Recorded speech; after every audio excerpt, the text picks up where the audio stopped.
माँ, ये राधिका है, तुम्हारी बहू। राधिका गांव में हॉस्पिटल में नर्स का काम करती है। बस हम दोनों में दोस्ती हो गई और हमने शादी कर ली। राधिका, माँ के पैर छू।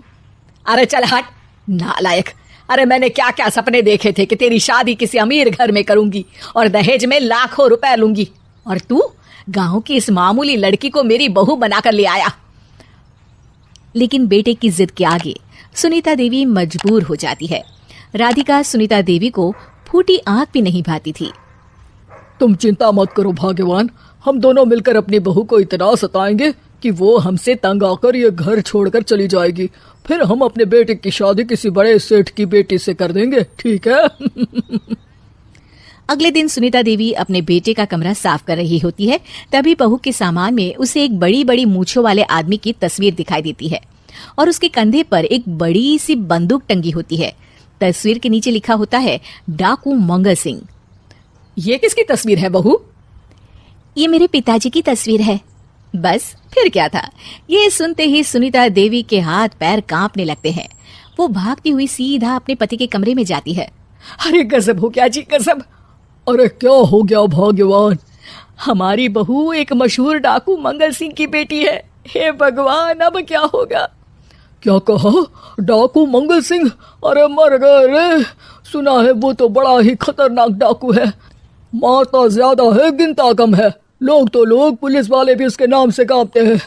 अरे सुना है वो तो हर हफ्ते 2-4 लोगों का ऊपर का टिकट कटवा ही देता है। हे भगवान, अब हम क्या करेंगे? ये हमारे नालायक बेटे ने कैसी मुसीबत हमारे गले बांध दी। हाँ वो तो है, अगर हमने बहू को जरा भी तकलीफ दी तो उसका बाप मंगल सिंह हमें गोली से उड़ा देगा।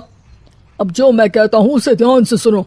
तुम बहू से बिल्कुल घर के काम मत करवाना, और ध्यान रहे उसे किसी प्रकार की तकलीफ नहीं होनी चाहिए, समझ गई ना? और ऐसा ही होता है। अगले दिन सुनीता देवी रसोई में खाना बना रही होती है कि तभी, ये क्या माँ जी, मेरे रहते आप खाना बना रही हैं? चलिए हटिए, मैं खाना बना देती हूँ। अरे नहीं नहीं बहू, तू यहाँ क्यों आ गई? जा तू अपने कमरे में जाकर आराम कर, मैं खाना बना लूंगी। सुनीता देवी जिद करके राधिका को भेज देती है। फिर एक दिन, अरे फर्श पर कितनी धूल जमी है, माँ जी देखेंगी तो नाराज हो जाएंगी, मैं अभी यहाँ पोछा लगा देती हूँ। राधिका जैसे ही पोछा लगाने लगती है कि तभी उसके ससुर की नजर उस पर पड़ती है। बंसीलाल भागता हुआ वहां आता है। अरे नहीं नहीं बहू, तुम ये क्या गजब कर रही हो? बहू तो बेटी समान होती है और हम ना अपनी बेटियों से काम नहीं करवाते। तुम आराम से बैठकर YouTube पर किड लॉजिक चैनल की सास बहू की कहानियां देखो। वो लोग ना बहुत अच्छी अच्छी कहानियां बनाते हैं। सच? आप देखते हैं? अरे मैं तो रोज देखता हूँ। शहर की बहू तो मेरी फेवरेट कहानी है। हाँ, ये कहकर बंसीलाल पोछा लगाने लगता है। इस तरह राधिका के सास ससुर सारा दिन उसकी खुशामद में लगे रहते हैं और उसे किसी महारानी की तरह रखते थे। कैसा लगा बहू? पिज्जा टेस्टी तो है ना? अच्छा, मीठे में क्या खाओगी बोलो तो? माँ जी, मुझे तो काजू कतली बहुत पसंद है और उसके बाद एक गिलास लस्सी मिल जाए तो मजा आ जाएगा। ये सुनते ही सुनीता देवी अपने पति को कोहनी मारते हुए कहती है, अरे सुना नहीं, बहू क्या मांग रही है? जल्दी से भागकर बाजार जाइए और सब खरीद कर ले आइए। हाँ हाँ भाग्यवान, अभी जाता हूँ। राधिका की तो 5 उंगलियां घी में थी। वो तो अपने ससुराल में मजे कर रही थी। दूसरी तरफ राधिका की सास उसके लिए कभी नई साड़ी खरीद लाती तो कभी उसके लिए नए गहने बनवा देती। फिर एक दिन डाकू मंगल सिंह अपनी बेटी राधिका से मिलने अपने आदमियों के साथ आता है। उन सबको देखते ही राधिका के सास ससुर डर के मारे कांपने लगते हैं। मर गया रे, डाकू मंगल सिंह तो सच में कितना डरावना दिखता है, ऊपर से इतनी बड़ी बंदूक लेकर घूमता है। कैसे है समधी जी? क्या हुआ? आप इतना घबरा क्यों रहे हैं और आपको इतना पसीना क्यों आ रहा है? आपकी तबीयत तो ठीक है ना? जी अभी तक तो ठीक है, पर लगता है बहुत जल्द खराब होने वाली है। क्या कहा आपने? जी कुछ नहीं, बताइए बताइए कैसे आना हुआ?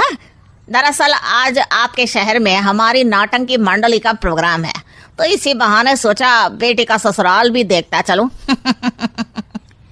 ये सुनते ही राधिका के सास ससुर हैरान हो जाते हैं। क्या कहा? आप नौटंकी में काम करते हैं? हाँ माँ जी, पिताजी डाकू की एक्टिंग बहुत अच्छी करते हैं, उन्हें तो कई अवार्ड भी मिल चुके हैं। और ये बंदूक, ये तो असली लगती है। तभी राधिका के पिताजी अपनी नकली मूंछ निकालते हुए कहते हैं, इस मूंछ की तरह यह बंदूक भी नकली है। ये तो छर्रे वाली बंदूक है। इससे तो मैंने आज तक चिड़िया भी नहीं मारी। अरे खोदा पहाड़ और निकला चूहा।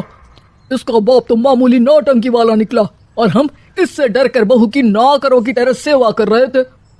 आपने सही कहा जी, इसके पीछे मेरे कितने पैसे खर्च हो गए और काम कर करके मेरी तो कमर टूट गई सो अलग। अरे बहू, तूने अपने पिताजी के बारे में हमें पहले क्यों नहीं बताया? राधिका मुस्कुराते हुए कहती है, आपने तो कभी पूछा ही नहीं ना माँ जी।